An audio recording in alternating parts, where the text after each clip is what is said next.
ध्येयं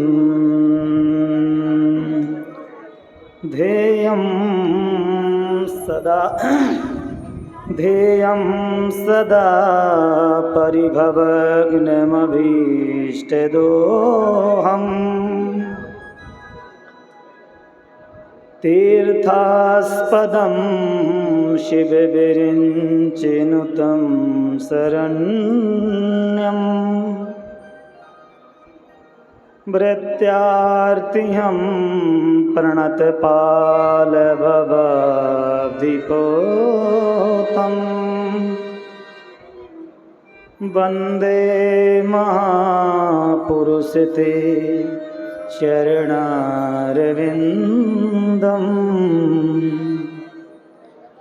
वंशी विभूषितकरान् नवनीरदाभान् पीताम्बरादरुणबिम्बफलाधरोष्ठान्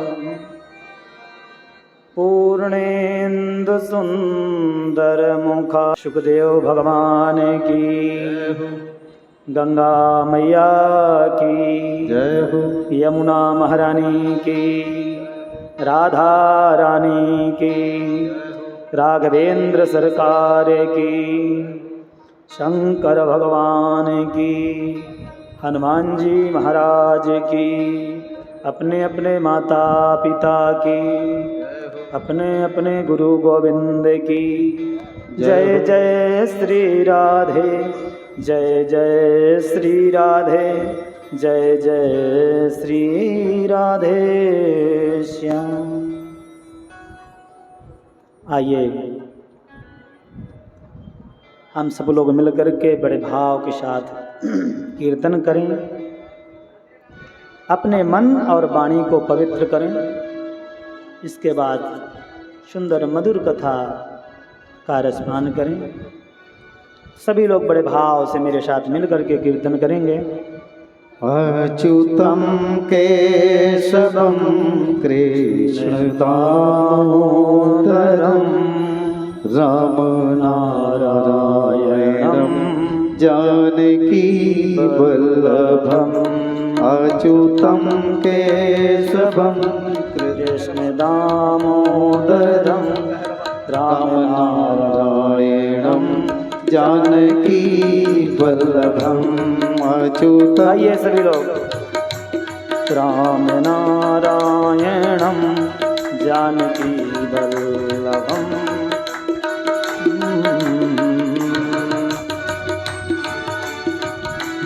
कौन कहता है भगवान आते नहीं, कौन कहते हैं भगवान आते नहीं, कौन कहता है भगवान आते नहीं, कौन कहता है भगवान आते नहीं। तुम मीरा के जैसे बुलाते नहीं, तुम मीरा के जैसे बुलाते नहीं, तुम मीरा के जैसे बुलाते नहीं, तुम मीरा के जैसे बुलाते नहीं। अच्युतं केशवं कृष्णदामोदरं रामनारायणं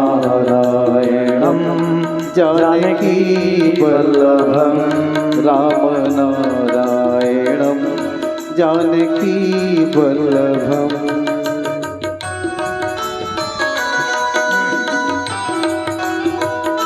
जय हो।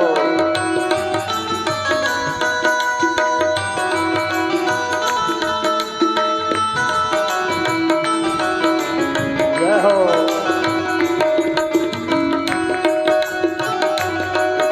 सभी लोग ताली सेवा करते हुए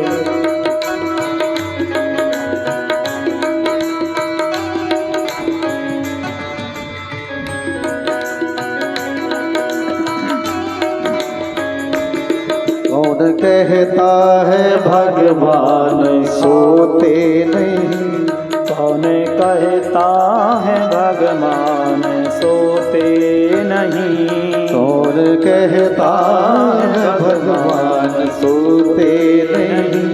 कौन कहता है भगवान सोते नहीं। माँ यशोदा की जैसे सुनाते नहीं। माँ यशोदा की जैसे सुलाते नहीं। माँ यशोदा की जैसे सुनाते नहीं। माँ यशोदा के जैसे सुलाते नहीं। अच्युतम केशवम कृष्ण दामोदर राम नारायणम जानकी वल्लभम। अच्युतम केशवम राम नारायणं जानकी वल्लभम।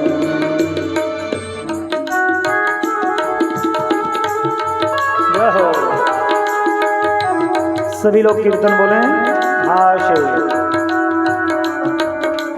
जय हो।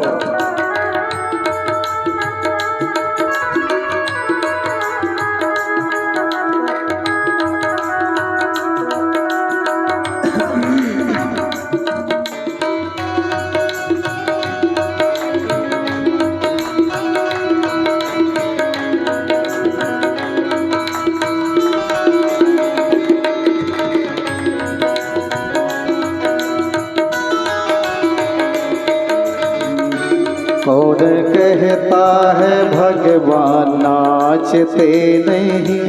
कौन कहता है भगवान नाचते नहीं। कौन कहता है भगवान नाचते नहीं। कौन कहता है भगवान नाचते नहीं। गोपियों की तरह तुम नचाते नहीं।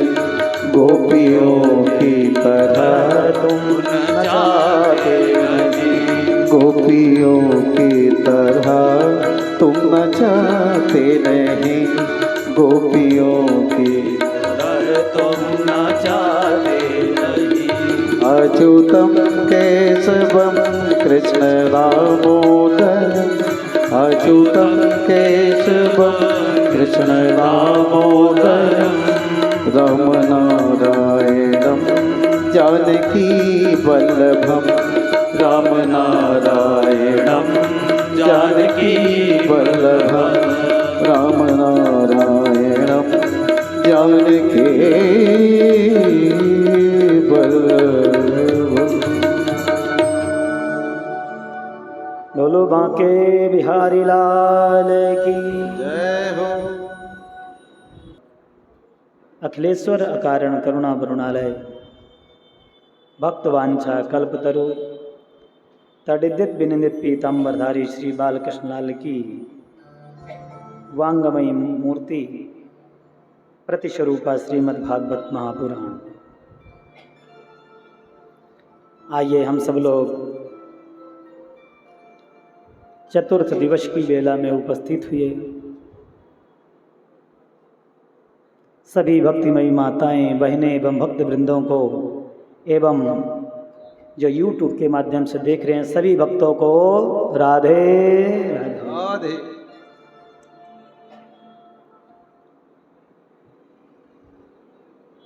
आज कथा का चतुर्थ दिवस है और ठाकुर जी के दरबार में बड़ा ही सुंदर यह उत्सव महोत्सव मनाया जा रहा है।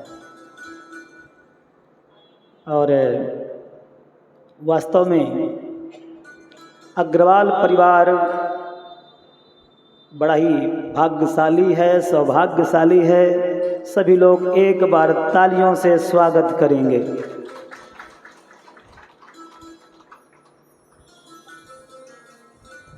ये जो आप लोग कथा श्रवण कर रहे हैं इसकी डेट तो पहले सुनिश्चित हुई थी फरवरी महीने में, लेकिन गोविंद की इच्छा थी कि यह कार्यक्रम कब हो, सितंबर में। आश्विन महीने। और देखिए जो भक्त की अकड़ होती है ना, कहते हैं जीवन में अभिमान नहीं कभी करना चाहिए, लेकिन शास्त्र में लिखा हुआ है कि एक बात का अभिमान अहंकार करना चाहिए। शास्त्र में लिखा है कि अहंकार अभिमान नहीं करना चाहिए, पर एक बात का अहंकार जरूर करना। किस बात का? किस बात का अहंकार करना चाहिए, किस बात का अभिमान होना चाहिए? हाँ, मैं प्रभु का और प्रभु, जोर से बोलिए, इस बात का अहंकार होना चाहिए और कुछ नहीं। तो उषा जी ने भी कहा कि प्रभु कथा तो मैं सुनूंगी तो वृंदावन में, चाहे कुछ भी हो जाए आपको सुनाना पड़ेगा। रुकावटें भी आई, सब कुछ हुआ, लेकिन जब भक्त का संकल्प मजबूत होता है तो मुरली वाले को फिर अवसर देना ही पड़ता है। और देखिए आज भगवान ने सुंदर वह अवसर हम सब लोगों को प्रदान किया, अपने घर बुलाया और सुंदर भागवत की कथा की गंगा प्रवाहित हो रही है। हम सब लोग खूब गोता लगा रहे हैं, खूब आनंद ले रहे हैं। बोलो बांके बिहारी लाल की। तो कल के पावन प्रसंग में आप सब लोगों ने श्रवण किया भरत जी किस प्रकार से राजगद्दी छोड़ करके गए, अपने पुत्र को बिठा करके गए। भजन करते समय एक मृग के बच्चे में आसक्त हो गए।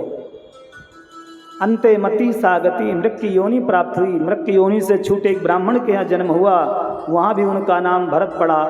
फिर जाकर के एक रहुगण नाम का राजा था, उसका कल्याण किया है उपदेश के माध्यम से। आगे फिर बड़ी सुंदर कथा आई, भारत देश का यहाँ वर्णन है। देवता कहते हैं कि धन्य है वो जो भारत भूमि में जन्म लिए। देवता लोग भी तरसते हैं कि हे भगवान से निवेदन करते हैं कि हे प्रभु हमारा यदि जन्म हो तो भारत देश में हो, क्योंकि जितने तीर्थ वो सब कहाँ हैं? भारत भूमि में है, इसलिए इसको देवभूमि कहते हैं। 28 प्रकार के नरकों का वर्णन आया है। जो व्यक्ति जैसे कर्म करता है उसको नरकों में जाना पड़ता है। तो राजा परीक्षित जी सुन करके डर गए कि अनजान में यदि कोई अपराध हो जाता है तो क्या उसको भी नरक जाना पड़ता है? बोले हाँ, क्योंकि मनुष्य को परमात्मा ने बुद्धि दिया है, विवेक दिया है, इसलिए उसको समझे कि क्या सद है क्या असद है। तो एक कथानक के माध्यम से राजा परीक्षित को सुखदेव स्वामी समझाते हैं। राजा परीक्षित कहते हैं कि महाराज कोई निवृत्ति का मार्ग बताइए। यदि अपराध हो गया, गलतियां हो गई तो कैसे जीव अपना कल्याण करे। निवृत्ति मार्ग कथिता आदौ भगवता यथा क्रमयोगोपलब्धेन ब्रह्मणा यदि संसृति। हे गुरुदेव, यदि कर्म के द्वारा कोई अपराध बन जाता है, पाप बन जाता है, तो कृपा करके निवृत्ति का कोई मार्ग बताइए। सुखदेव स्वामी कहते हैं कि राजा परीक्षित,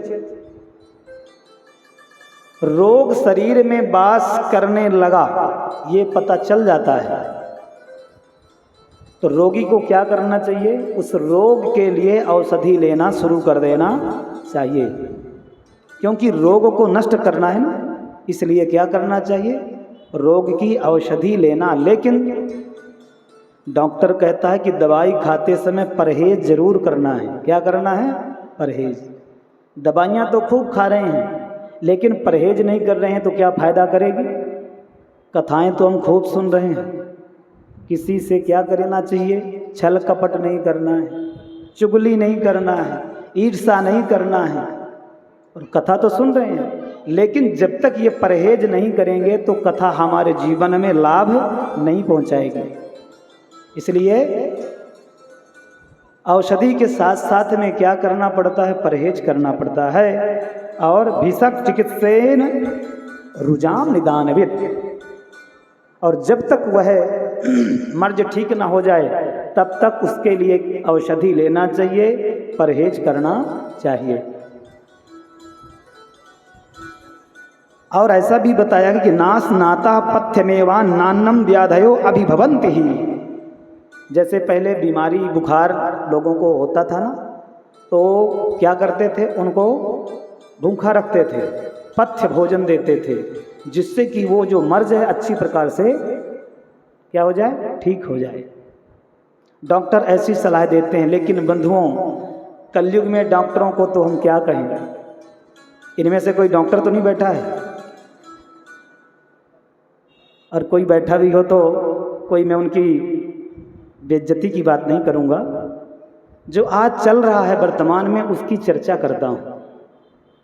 तो डॉक्टर तो कहा गया कि एक भगवान का रूप होता है, पर आजकल व्यक्ति का सिद्धांत बदल गया और व्यक्ति को मात्र चाहिए तो क्या, धन, बस। तो वैसे ही एक गांव में एक डॉक्टर रहते थे, वैद्य थे, दवाइयाँ करते थे। तो एक बार एक गांव के जो मुखिया हैं उनके पैर में फोड़ा हुआ। जब पैर में फोड़ा हुआ तो डॉक्टर से बोले कि ये मेरा जो घाव इसको ठीक कर दीजिए। तो बोले कि इसमें तो थोड़ा समय लगेगा। बोले कितना? बोले कम से कम 4-6 महीने लग जाएगा। तो क्या कर सकते थे, कोई दूसरा उपाय तो था नहीं। बोले ठीक है लगाइए समय, लेकिन ठीक करिए। और वो डॉक्टर क्या करते थे, वैद्य, घाव को और बढ़ाते थे, ठीक नहीं करते थे, उसको बढ़ाते थे। अब उनका जो बच्चा था बाहर पढ़ता था, विदेश में पढ़ता था, वो पढ़ कर के आया और डॉक्टर ने यह मन्नत मांगी थी कि मेरा बालक सकुशल पढ़ कर के लौट करके आ जाए तो मैं तीर्थ यात्रा करूँगा। तो डॉक्टर तीर्थ यात्रा के लिए निकल गए। अब एक दिन की बात, मुखिया जी ने कहा कि आप तो जा रहे हैं लेकिन मेरा घाव अभी ठीक नहीं हुआ तो मैं कहाँ इलाज कराऊंगा। तो उस वैद्य ने कहा कि मेरा जो बच्चा है बहुत पढ़ कर के आया है, अच्छी शिक्षा लेकर के आया है, वो तब तक संभालेगा। जब बच्चा आया, मुखिया जी ने कहा कि बालक ये मेरा घाव 6 महीने से अभी ठीक नहीं हो रहा।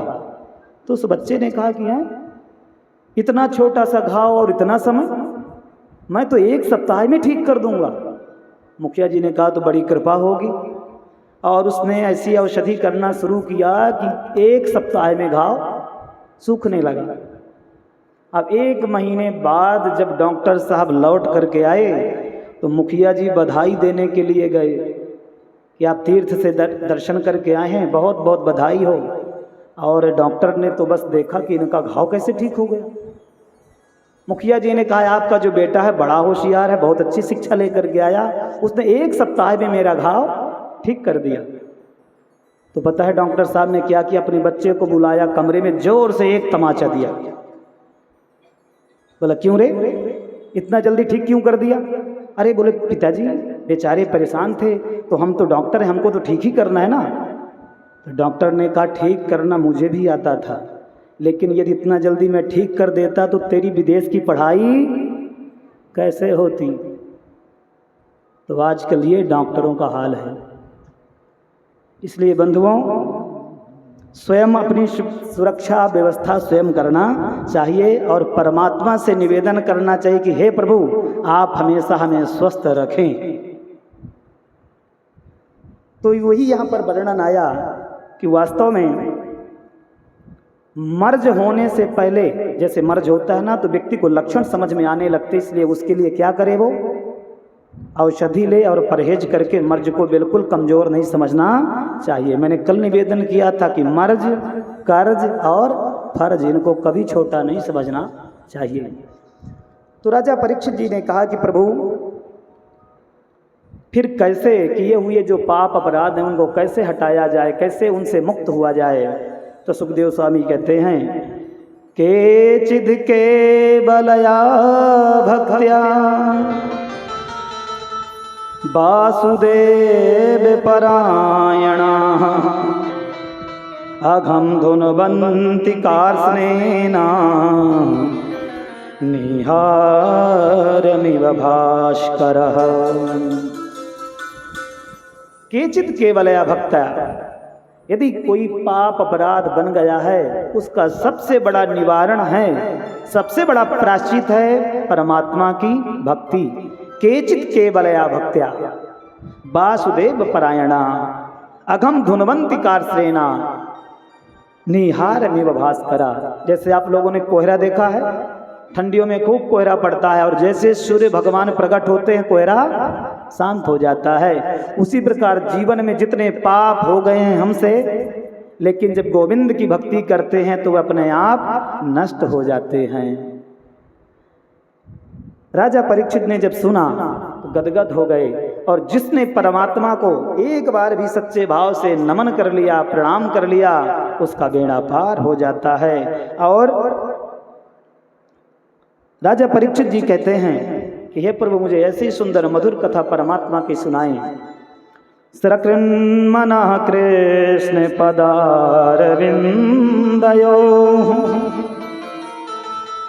निवेशितं तद् गुणरागियैरिह न तेयमं पाशभृतस्य तद् भटान् स्वप्ने पिपश्यन्ति चीर्णनिष्कृता। सकृत् मनः, यहाँ पर सकृत मतलब एक बार, मनः परमात्मा में मन लगा दिया, कृष्ण के चरणार बिंदों में मन लगा दिया, तो क्या होता, उसके पास कभी यम के दूत नहीं आते हैं। यदि अपने मन को माधव से लगा दिया, जोड़ दिया, तो फिर अंतिम समय में यम के दूत दिखाई नहीं देते हैं। और जो भगवान का भजन नहीं करते, हमेशा पाप कर्म ही करते हैं, उनको 1 महीना पहले से यम के दूत दिखाई देना शुरू हो जाते हैं। बड़ा सुंदर प्रसंग, बड़े ध्यान से सुनिए। एक मैं आपको इतिहास सुनाता हूँ। इति माने ऐसा, हा माने निश्चित, आस माने हुआ था। ऐसा निश्चित हुआ था, उसका नाम है इतिहास। कान्य कुब्जे द्विजः कश्चित् दासी पतिरजामिलः नाम्ना नष्ट सदाचारो दास्याः संसर्ग दूषितः। एक कान्यकुब्ज ब्राह्मण हैं और उनका नाम है अजामिल। बड़े ध्यान से सुनिएगा, बहुत अच्छी कथा है। और दास्या संसर्ग दूषिता, वह एक वैश्या के संसर्ग से दूषित हो गए। और उन्होंने क्या किया, अपनी धर्म पत्नी का परित्याग कर दिया और उस वैश्या को अपने घर में ला करके बैठा लिया। उससे 9 संतानें पैदा की, लेकिन फिर भी ज्ञान नहीं हुआ। 10वीं संतान गर्भ में थी। संतों ने आया और आने के बाद पूछा गांव वासियों से, नगर वासियों से कि भाई हमें किसी पवित्र ब्राह्मण का घर बताओ। तो गांव में कुछ लोग, सोसाइटी में, मोहल्ले में मजाक करने वाले लोग थे। कुछ लोगों ने कहा सीधा जाइएगा, बहुत पवित्र ब्राह्मण का घर है। संत तो पहुंचे। अब इसके बाद में जैसे सांकर खटखटाई, वैश्या बाहर निकल करके आई। संतों का दर्शन जैसे ही किया, उसकी बुद्धि शुद्ध हो गई। संतों ने कहा देवी आज हम तुम्हारे यहाँ ठहरेंगे। वैश्या ने कहा कि हो भाग्य हमारे, हमारे घर संत पधारे। वैश्या ने कहा लगता है इनको पता ही नहीं कि मैं कौन हूँ, मेरे घर तो कोई आता ही नहीं, मेरे घर का कोई जल अन्न ग्रहण ही नहीं करता। पर संतों ने बड़ी कृपा की। अब इधर हुआ क्या, संतों ने कहा देवी हमको कुछ अपने घर से राशन दो, सीधा दो, हम यहीं पर भोजन प्रसादी बनाएंगे और भजन कीर्तन करेंगे। उस वैश्या ने सुंदर राशन दिया है, सीधा दिया है। ब्राह्मणों ने, संतों ने प्रसादी बनाया, सुंदर ठाकुर जी को भोग लगाया है। प्रसादी पाने के बाद कीर्तन करना शुरू किया। अब इसके बाद उसी समय अजामिल आया। उसने क्या देखा, दुनिया को तो मैं लूटता हूं, मेरे घर कौन आ गए। तो कहते हैं बंधुओं, पुरुष चाहे किसी से डरे या ना डरे, एक से बहुत डरता है। आप लोग समझ रहे होंगे। हाँ, एक बार जोर से आंख देख लेता है ना तो सब अपने आप। बोलो भांके बिहारी लाल की। अजामिल शांत हो गया कि ठीक है, मैं कुछ नहीं बोलूंगा। अब संतों ने कहा कि ठीक है, अब हमें चलना है। तो अब हमने इनका अन्न जल ग्रहण किया है, इसलिए क्या करेंगे, यहां से हम जाएंगे, लेकिन साथ में आशीर्वाद दे करके जाएंगे। अब इसके बाद में वह जो वैश्या थी, संतों ने कहा देवी तुम्हारे गर्भ है, समय आने पर तुमको पुत्र की प्राप्ति होगी, हमने देख लिया है। उस पुत्र का नाम आप क्या रखना, नारायण। जोर से बोलिए, और जोर से बोलिए। देखो 2 बार बुलवाया तो लाभ मिलेगा कि नहीं। नारायण नाम रखना। अजामिल ने कहा ठीक है, सांसारिक नाम नहीं रखेंगे। लोग क्या नाम रखते हैं आजकल, चिंटू पिंटू, क्या मतलब होता है इन नामों से, हैं? ठीक है, ये नाम नहीं रखेंगे, हम नारायण रखेंगे। अच्छा आप बताइए, किसी का नाम पड़ जाए, किसी व्यक्ति ने अपनी लड़की का नाम रख दे गुड़िया, क्या नाम रखा, और वो 80 साल की हो जाए, फिर आप उसे गुड़िया बोलो तो कैसा लगेगा। अथवा किसी का नाम रख दिया आपने पप्पू, और वो 80 साल के हो गए, फिर पप्पू बोलो तो कैसे लगेगा, शोभा नहीं देगा ना। और जैसा नाम वैसा गुण, यथा नाम तथा गुणा, इसलिए सोच समझ करके नाम रखना चाहिए। नारायण नाम रखा संतों के कहने पर। अब अजामिल कोई भी कार्य करता था, भोजन करता था, बेटा नारायण आओ, दिन में कम से कम 20 बार नारायण नारायण बोलता था। कहीं दूर खेलता था ना बालक, तो नारायण इधर आओ। दूरे किरीरण का सक्तम पुत्रम नारायणा वयम प्लावितेन स्वरेणोच्चै राजुहाव कुलेन्द्रियः। एक दिन की बात, पाप कर्म में तो लीन ही था। यमराज अपने दूतों को भेजे कि जाओ उसको पकड़ के लाओ। दुष्ट, देखो कैसी दुष्टता करता है, कितना अत्याचार करता है। और जैसे यम के दूतों को देखा, कौन, अजामिल, जोर जोर से चिल्लाने लगा। हमने कहा था ना, अंतिम समय में जो व्यक्ति जिससे प्रेम करता है उसी का नाम मुख में आता है। तो किससे प्रेम करता था अजामिल, किससे, नारायण से। जोर जोर चिल्लाया नारायण नारायण नारायण। अब हुआ क्या कि जैसे ही नारायण नारायण चिल्लाया तो भगवान ने अपने सेवकों को आदेश दिया, पार्षदों को आदेश दिया, अरे देखो देखो मेरा भक्त मुझे कोई पुकार रहा है, आप लोग यहाँ खड़े हो जाओ। नारायण भगवान ने भेजा और पार्षद आ गए। यमदूतों के साथ में संवाद हुआ। विष्णु दूतों ने कहा अरे भाई आप कौन हो। यम के दूतों ने पूछा आप कौन हो। नारायण के पार्षदों ने कहा हम नारायण के सेवक हैं। नारायण के सेवकों ने पूछा आप कौन हैं। बोले हम यम दूत हैं, यम के सेवक हैं, हम इस दुष्ट को लेने आए हैं। बोले खबरदार इसको हाथ मत लगाना, क्योंकि इसमें आपका अधिकार नहीं है, इसमें हमारा अधिकार है। बोले क्यों। यम के दूतों ने कहा इसमें हमारा अधिकार, इसने अधर्म किया है। बोले धर्म क्या है, अधर्म क्या है, आप हमें बताओ। यम के दूतों ने कहा इसने बहुत पाप अपराध किया है, इसलिए हमारा इसमें अधिकार है। भगवान के पार्षदों ने कहा कि देखो भगवान का नाम लेना, वेद पढ़ना, कथा सुनना, सत्संग करना, यह तो धर्म है। तो इसने भगवान का नाम लिया कि नहीं लिया। यम के दूत हंसने लगे, अरे भैया ये प्रभु का नाम नहीं ले रहा। तो बोले किसका। बोले इसके छोटे बेटे का नाम है नारायण, ये अपने बेटे का नाम ले रहा है।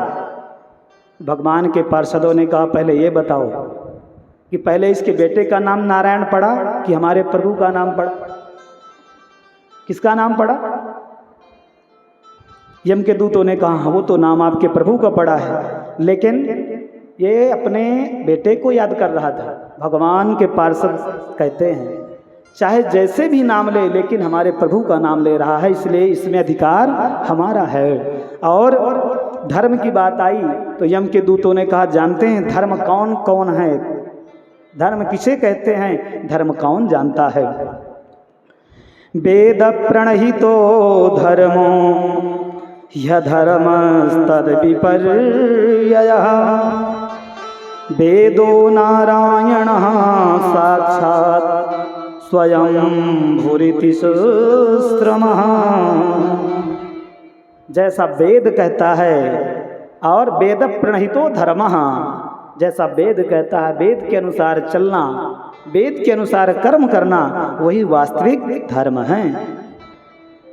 विष्णु दूतों ने कहा कि ये तो भगवान का नाम लेना, यह तो वेदों में लिखा है, यह तो धर्म है, इसलिए यहाँ से तुम जाओ, तुम्हें धर्म की परिभाषा पता नहीं है। धर्म को कितने लोग जानते हैं? 12 लोग ही धर्म जानते हैं। और इस प्रकार से यम के दूतों को वहाँ से भगा दिया गया। यम के दूत वहाँ से भागे और इस दृश्य को वह जो अजामिल है ना, वो देख रहा था कि मैंने तो अपने बेटे का नाम लिया तो भगवान मुझे बचाया, कहीं मैं भगवान के नामों को लेता तो ना जाने मेरे साथ में क्या होता। राजा परीक्षित ने कहा कि अजामिल तो बड़ा पहले विद्वान था, ज्ञानी था, लेकिन इसकी ऐसी नियत, ऐसे कर्म कैसे बदल गए, कृपा करके विस्तार से बताइए। सुखदेव स्वामी कहते हैं कि राजा परीक्षित, एक बार यह जो अजामिल है ये बन गया शमिधा लेने के लिए, वहाँ से फल पुष्प समित कुशान सामग्री लेने के लिए गया। और इसके बाद में हुआ क्या कि इस अजामिल ने एक वैश्या को देखा, एक शूद्र के साथ में विहार करते हुए, आपस में हंसी मजाक करते हुए।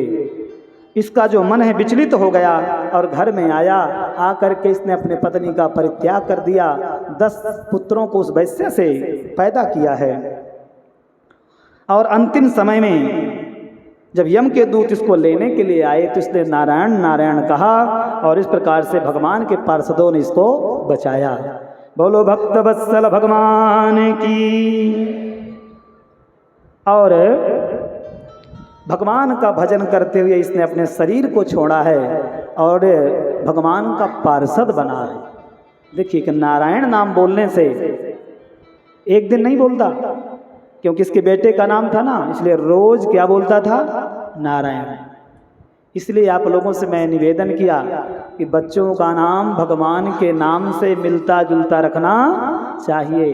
कम से कम बच्चों को तो 2-4 बार तो घर में आवाज़ लगाते होंगे, आप जरूर लगाते होंगे, तो कम से कम वही आपका जो है भजन हो जाएगा, वही नाम। इसलिए इन कथाओं से हमें यही शिक्षा लेना चाहिए कि बच्चों का नाम, बच्चियों का नाम देवियों से मिलता जुलता रखें और बच्चों का नाम भगवान से मिलता जुलता रखना चाहिए। इस कथा से हमें यह शिक्षा मिलती है। और अजामिल तो धोखे से भगवान का नाम लिया, और जो श्रद्धा से प्रेम से लेता है उसके साथ तो भगवान कैसा व्यवहार करते होंगे आप अनुमान लगा सकते हैं। बोलो भक्तवत्सल भगवान की। यमदूत गए जाके कहते महाराज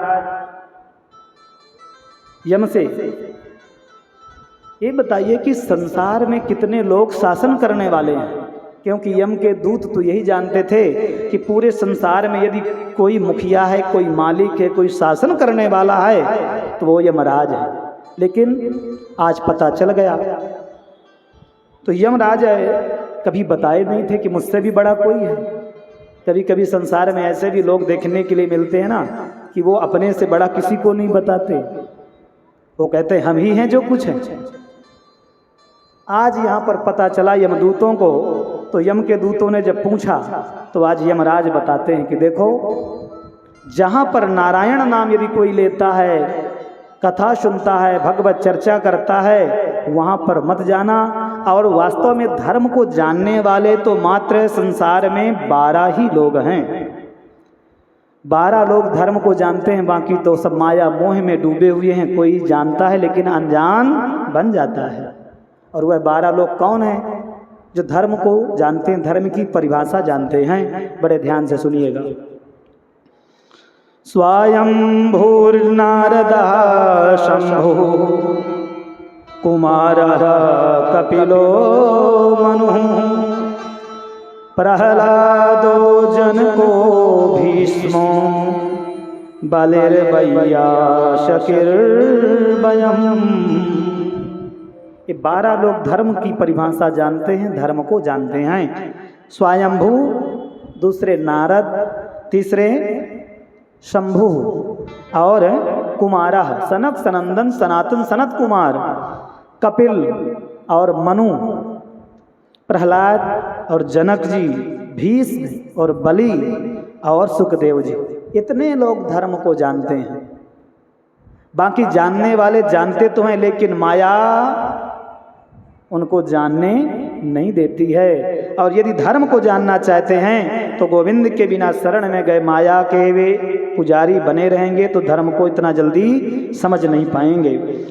इस प्रकार से यमराज अपने दूतों से कहा कि वहाँ पर क्या हो रहा था, तो यम के दूतों ने बताया कि उस दुष्ट को हम आपके पास घसीटते हुए लाना चाह रहे थे ना, लेकिन 4 सुंदर चमकीले चमकीले वस्त्रों को पहने आ गए और उन्होंने कहा इसको छोड़ो, इसमें तुम्हारा अधिकार नहीं है, हमसे छीन लिए। और इसके बाद में वो अपने पास रख लिया उसको।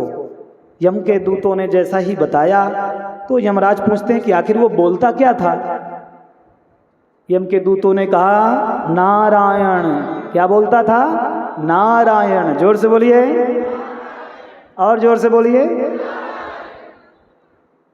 यमराज ने कहा रे राम राम, याद रखना अब जहां नारायण कोई बोलता है, राम, घनश्याम, मोहन, मदन, मुरारी, वहां कभी भूल करके मत जाना। कैसे लोगों को मेरे पास लाना, बड़े ध्यान से सुनो। यमराज कह रहे हैं मेरे पास कैसे लोगों को लाना, बड़े ध्यान से सुनना। जिहिबान भक्ति भगवत गुण नाम धेयम् चेतश्चन स्मरति तच्चरणारविन्दम् कृष्णाय नो नमति अक्षिरये कदापि तानानयध्वमसतो कृत विष्णु कृत्यान्। जिह्वा न भक्ति, जिसने कभी अपने जिह्वा से भगवान का नाम नहीं लिया, ना लेता, ऐसे दुष्ट को मेरे पास लाना। और ध्यान करने योग, ध्यातुम योग्यम ध्येयम, जो भगवान का ध्यान करने योग है कभी भगवान का ध्यान नहीं करता। और इतना ही नहीं, कभी भगवान के चरणार बिंदुओं में नमन नहीं करता, बंदन नहीं करता और अपना सिर भगवान के सामने कभी नहीं झुकाता। ऐसे लोगों को आनयध्वम, मेरे पास पकड़ करके लाना।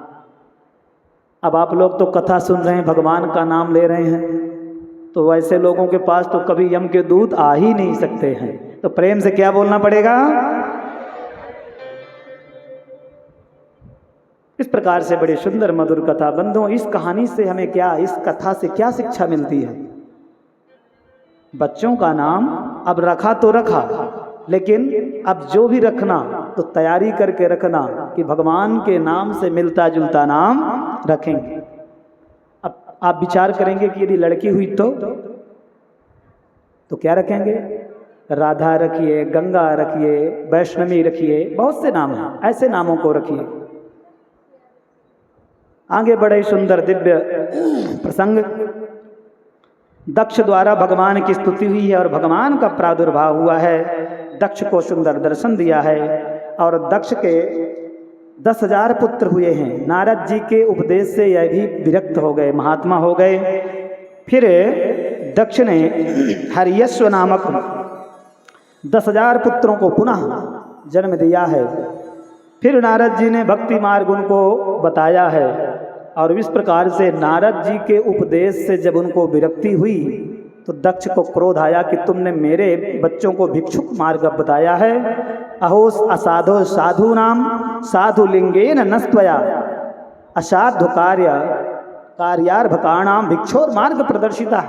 तुमने हमारे पूरे पुत्रों को भक्ति मार्ग में डाल दिया है, भक्ति मार्ग पद बता दिया है, इसलिए हम तुम्हें श्राप देते हैं कि तुम एक जगह कहीं स्थिर नहीं रहो। नारद जी को श्राप कौन दिया? दक्ष।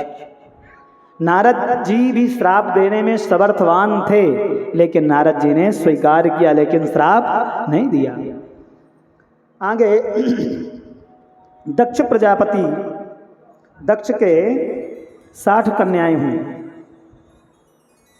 और 60 कन्याओं को कहाँ कहाँ विभाजन किया, किनको किनको प्रदान किया, बड़े ध्यान से सुने। दक्ष ने 10 तो धर्म को दिए और 13 कश्यप को, 27 चंद्रमा को और 2-2 कन्याएं अंगिरा और कृपा ऋषि को, इस प्रकार से 10 ने प्रदान किया और 4 कन्याएं कश्यप जी को भी दिए हैं। और बस दक्ष की ही ये कन्याएं, इन्हीं की संतानों से ही पूरा जगत परिपूर्ण हुआ है।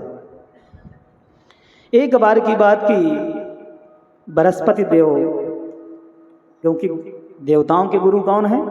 बृहस्पति। एक बार स्वर्ग लोक में गए, वहां पर इंद्र अप्सराओं का नृत्य देख रहे थे। तो जैसे ही गुरु जी गए ना, तो इंद्र के मन में विचार आया कि अरे गुरु जी न जाने इस समय कैसे आ गए, पूरा जो ये नृत्य का आनंद है वो सब बिगड़ जाएगा। तो बृहस्पति जी ने क्या किया? पहुंचे तो खड़े थे, लेकिन इंद्र उस समय अनदेखा कर दिया। जब अनदेखा कर दिया तो गुरु जी को अच्छा नहीं लगा। तो गुरु जी ने कहा, देखो इस दुष्ट को, गुरु जी का अपमान कर रहा है। गुरु जी वहां से चले गए। अब इसके बाद में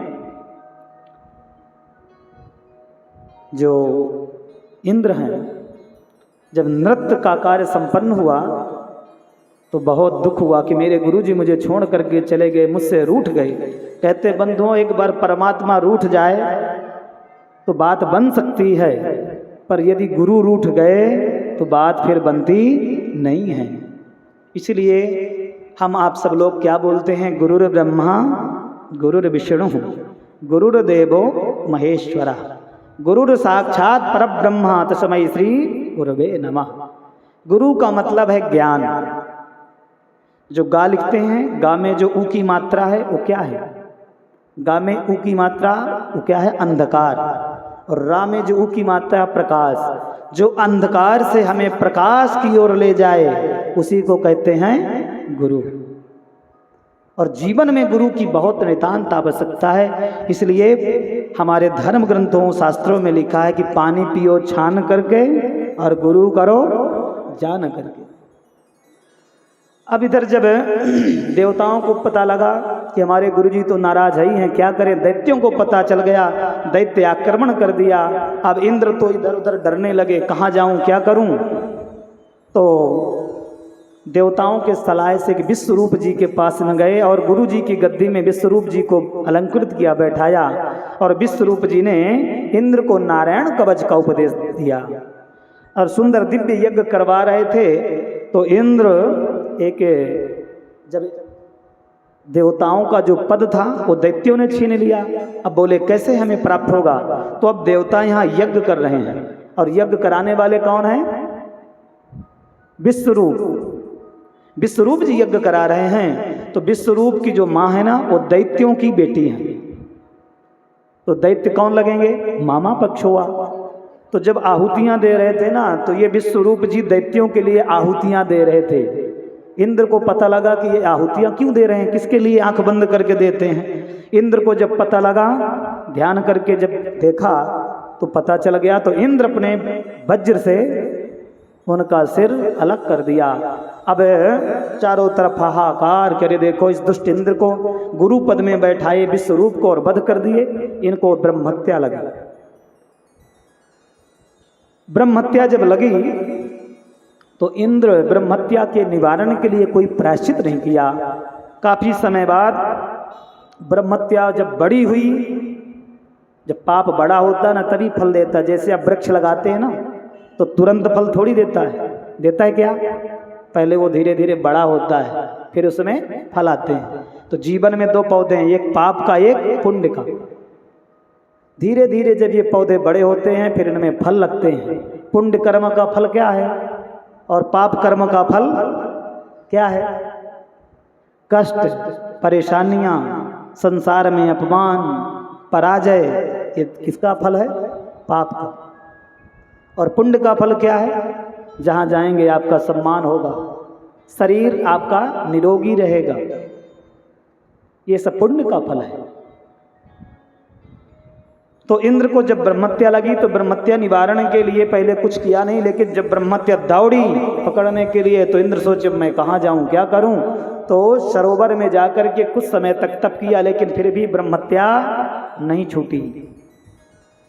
तब आकाशवाणी हुई कि आपकी ब्रह्मत्या दूर हो जाएगी। बोले कब? यदि आप किसी को दे दो तब। तो बोले ब्रह्मत्या लेगा कौन? तो सबसे पहले पृथ्वी के पास गए, पृथ्वी से निवेदन किए कि हे माँ, आप तो बड़ी दयालु हो, ब्रह्मत्या ग्रहण कर लो। पृथ्वी ने कहा कि मुझे और तो कुछ बोझ नहीं लगता, पर ब्रह्मत्या आपको लगी है और पाप मैं क्यों लूँ। तो इंद्र ने लोभ दिया, लोभ दिखाया। कहता कि हे माँ, आए दिन लोग आप पर गड्ढा करते हैं ना, और गड्ढा हो जाता है पृथ्वी में, तो वो भरता नहीं है। मैं आपको आशीर्वाद देता हूँ, वचन देता हूँ कि जाओ, आज से जो भी गड्ढा आप पर कोई करेगा वो धीरे धीरे अपने आप भर जाएगा। पृथ्वी खुश हो गई और पृथ्वी ने कहा तो ठीक है, मैं ब्रह्मत्या का चौथा भाग ग्रहण करती हूँ। तो पृथ्वी ने चौथा भाग, चतुर्थांश भाग ग्रहण किया। तो ब्रह्मत्या पृथ्वी में किस रूप में दिखती है? बंजर भूमि। जहाँ बंजर भूमि देखा है आपने, ऊषर भूमि जिसको कहते हैं, जहाँ पर सफ़ेद सफ़ेद भूमि में कुछ होता नहीं, आप अन्न भी बोओगे ना तो उगता नहीं है वहाँ, वो ब्रह्मत्या है। वहाँ पर ना तो कभी बसना चाहिए, ना घर बनाना चाहिए, ना तो रहना चाहिए।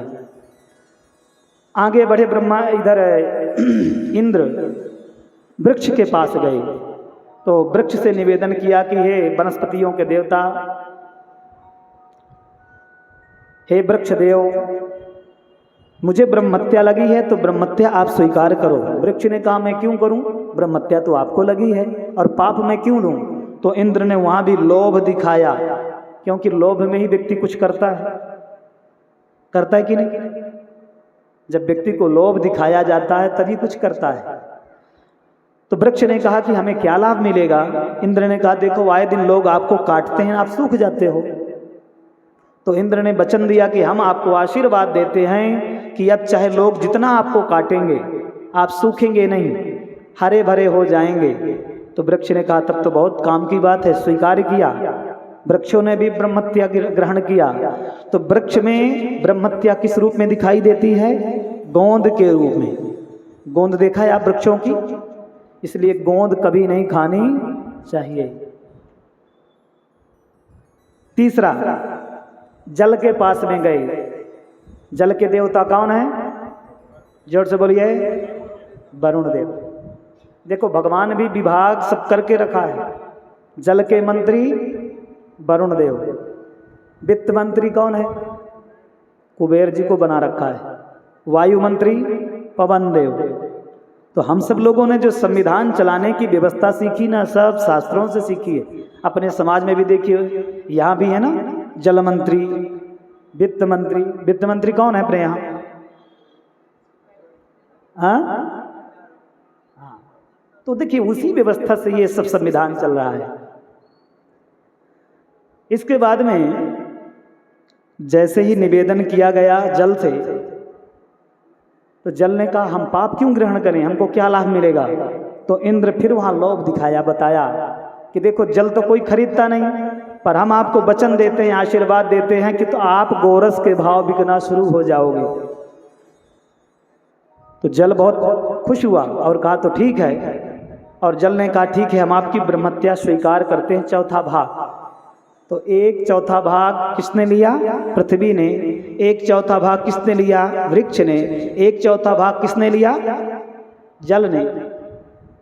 अब जल ने जब स्वीकार किया तो जल में किस रूप में ब्रह्मत्या दिखती है? जो कवा काई होती है ना, जो झाग बुलबुले उठते हैं पानी में, उस जगह का पानी कभी नहीं पीना चाहिए। अथवा जब हम अपने घर में भी पानी लेते हैं ना, और उसमें झाग रहती है, बुलबुले रहते हैं, उस पानी को जब तक शांत ना हो जाए उसको नहीं पीना चाहिए। और हम लोग गए बस आरओ के नीचे गिलास लगाया, झाग आई और फटाफट पी जाते हैं। उसको नहीं पीना चाहिए, वो जब शांत हो जाए तो पीना चाहिए। चौथा किसके पास पहुँचे? स्त्रियों के पास। और माताओं का हृदय बड़ा कोमल होता है, दयालु होती हैं। जब इंद्र पहुँचे, इंद्र ने कहा कि हे देवियों, ये मुझे जो ब्रह्मत्या लगी आप स्वीकार कर लो, बस 1/4 भाग बचा है। स्त्रियों ने कहा हम क्यों ग्रहण करें, हमें इससे लाभ क्या होगा? तो इंद्र ने कहा कि आपको काम वासना मिलेगी। और स्त्रियों ने स्वीकार किया। तो माताओं को यह जो मासिक धर्म होता है, यह ब्रह्मत्या का रूप है। इसलिए 4 दिन अपवित्र अवस्था होती है। उस दिन क्या क्या नहीं करना चाहिए? कम से कम भगवान की मूर्ति प्रतिमा का स्पर्श नहीं करना चाहिए। ये 4 रूप शास्त्रों में वर्णन है। प्रथमे आहनि चांडाली, द्वितीय ब्रह्मघातिनी, तृतीय रजकी प्रोक्ता, चतुर्थे दिन शुद्ध्यति। इसलिए उस समय कम से कम परमात्मा की जो मूर्ति है उसका स्पर्श ना करें। वैसे तो रसोई इत्यादि का भी निषेध है, पर आज संभव नहीं हो पा रहा तो कोई बात नहीं, पर कम से कम भगवान की मूर्ति का स्पर्श ना करें। इस प्रकार से इंद्र ब्रह्मत्या से मुक्त हुए और इसके बाद पुनः अपने सिंहासन पे जाकर के विराजमान हुए। बोलो भक्तवत्सल भगवान की। इसके बाद जो विश्वरूप के पिताजी हैं, नाम है उनका तुष्टा ऋषि, जब उन्होंने सुना कि मेरे पुत्र को इंद्र ने मारा, उन्होंने एक यज्ञ किया। यज्ञ किस लिए किया? कि इस यज्ञ के माध्यम से मैं एक पुत्र यज्ञ कुंड से करूंगा और वह पुत्र इंद्र को मारने वाला होगा। हुआ क्या, थोड़ा सा मंत्रों में त्रुटि हो गई, गलती हो गई। तुष्टा ऋषि जी यज्ञ इसलिए कर रहे थे कि यज्ञ कुंड से ऐसा पुत्र पैदा हो जो इंद्र को मारने वाला हो, लेकिन मंत्र में थोड़ी त्रुटि हो गई तो अर्थ उल्टा हो गया। अर्थ क्या हो गया? इंद्र से मरने वाला पुत्र पैदा हो। समय आने पर यज्ञ से एक पुत्र की प्राप्ति हुई और वह इंद्र को ललकारा और इंद्र के द्वारा मारा गया। बोलो भक्तवत्सल भगवान की। इसलिए बंधुओं, मंत्र को बहुत शुद्ध पढ़ना चाहिए, क्योंकि शब्द ब्रह्म है। जैसा हम बोलते हैं ना, वो आकाश मंडल में छा जाता है। इसलिए शुद्ध मंत्रों को पढ़ना चाहिए, शुद्ध बोलना चाहिए। राजा परीक्षित जी ने पूछा कि वृत्रासुर कौन था? सुखदेव स्वामी कहते हैं, आसीद राजा सार्वभौमः सूरसेने सुवै नृपा चित्रकेतुरिति ख्यातो यस्यासी कामधुमहि। एक चित्रकेतु नाम के राजा हैं, उनके कोई संतान नहीं, बहुत दुखी हैं। इनकी पत्नी का नाम है कृतद्युति। एक बार नारद जी अंगिरा जी गए, जब देखे कि राजा बड़े दुखी हैं तो अंगिरा ऋषि ने खूब समझाया कि क्या गारंटी है कि पुत्र पाने के बाद आप खुश ही रहोगे, सुखी ही रहोगे। कभी कभी संसार में देखने के लिए मिलता है, सुनने के लिए मिलता है कि दुखी किस लिए हैं कि पुत्र नहीं है, और भगवत कृपा से बेटा हो भी गया तो अब दुखी हैं कि ऐसा नालायक बेटा क्यों हो गया। क्या गारंटी है कि पुत्र के बाद हमें खुशी मिलेगी। चित्रकेतु ने कहा, महाराज और तो मैं कुछ नहीं जानता, मुझे पुत्र का कोई वरदान दीजिए।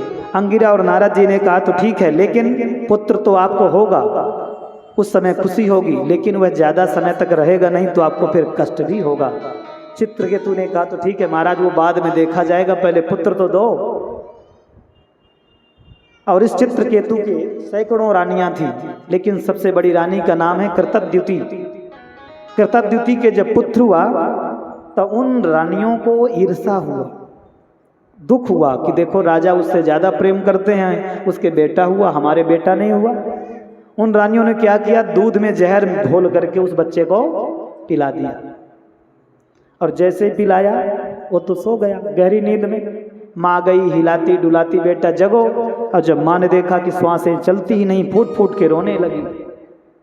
अब इधर राजा का भी बुरा हाल। उसी समय अंगिरा ऋषि और नारद जी आए, आकर के समझाए कि हमने आपको कहा था ना, अब सुख से ज्यादा आपको दुख हो रहा है। सुख कितने समय तक के लिए मिला, लेकिन अब दुख। लेकिन व्यक्ति सुख को बहुत जल्दी भूल जाता है, लेकिन दुख इतना जल्दी इसलिए बंधुओं, दुख में सुमिरन सब करे, सुख में करे, सुख में सुमिरन सब करे तो दुख काहे को। इसलिए परमात्मा का नित्य निरंतर चिंतन करिए, सिमरण करिए, निश्चित रूप से दुख दूर हो जाएगा। और वास्तव में मनुष्य की वास्तविक आयु जानते हैं कितनी है? भगवान ने मनुष्य को कितनी आयु दिया है?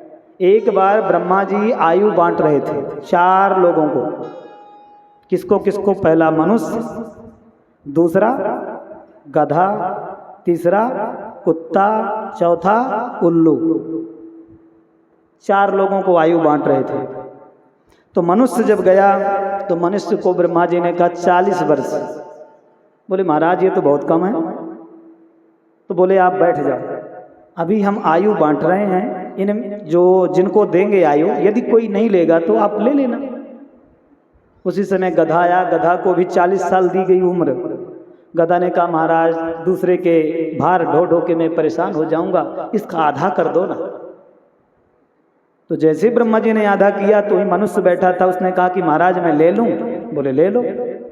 तो 40-20 कितना हुआ? बड़े ध्यान से सुनना, 60 हो गए। इसके बाद में कुत्ता आया। ब्रह्मा जी ने कहा देखो आपको भी हम 40 वर्ष आयु दे रहे हैं। कुत्ते ने कहा महाराज दूसरे के टुकड़े में पलूंगा, कब तक? इसलिए कृपा करो, आधी कर दो। ब्रह्मा जी ने कहा कोई कितना लेना चाहते हो?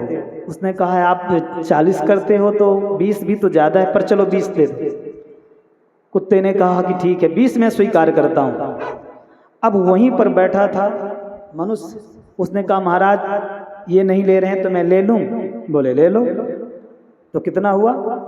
जोर से बोलिए। अब इसके बाद उल्लू को बुलाया गया। उल्लू से पूछा गया कि आपको भी हम 40 वर्ष दे रहे हैं। उल्लू ने कहा महाराज वैसे दिखता नहीं है, दिन में तो बैठा रहता हूँ, रात्रि में ही दिखता है, इतनी आयु मत दो। तो 20 वर्ष उल्लू ने भी कहा कि महाराज 20 से ही काम चल जाएगा, 20 रहने दो। मनुष्य बैठा था, बोला महाराज मैं ले लूँ। बोले ले लो। कितनी आयु हो गई? 100 वर्ष। तो वास्तव में मनुष्य की आयु 40 वर्ष तक।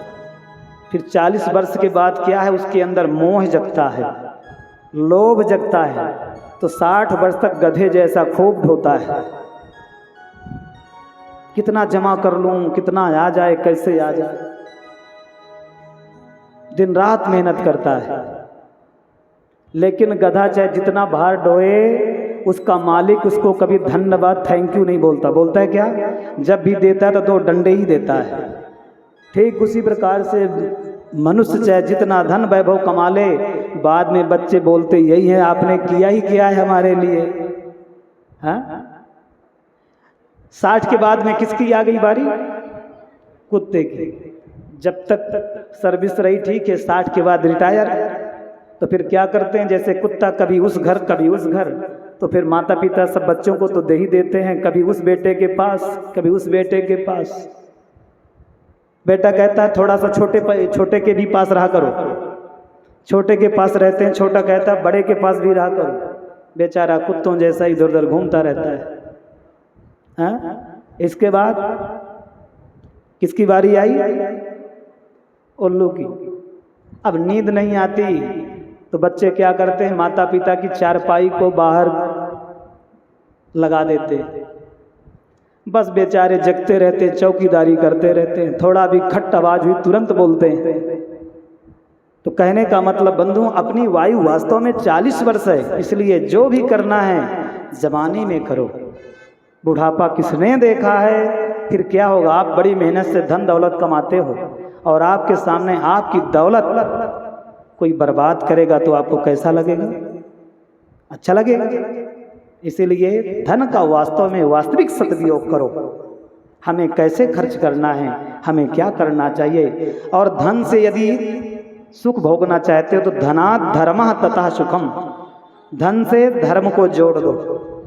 यदि आपके पास 10 रुपए है तो कितना जोड़ना चाहिए धर्म में? कितना जोड़ना चाहिए? 1 रुपए, ज़्यादा नहीं है। कितना है? लेकिन वो भी लोग करने के लिए तैयार नहीं होते।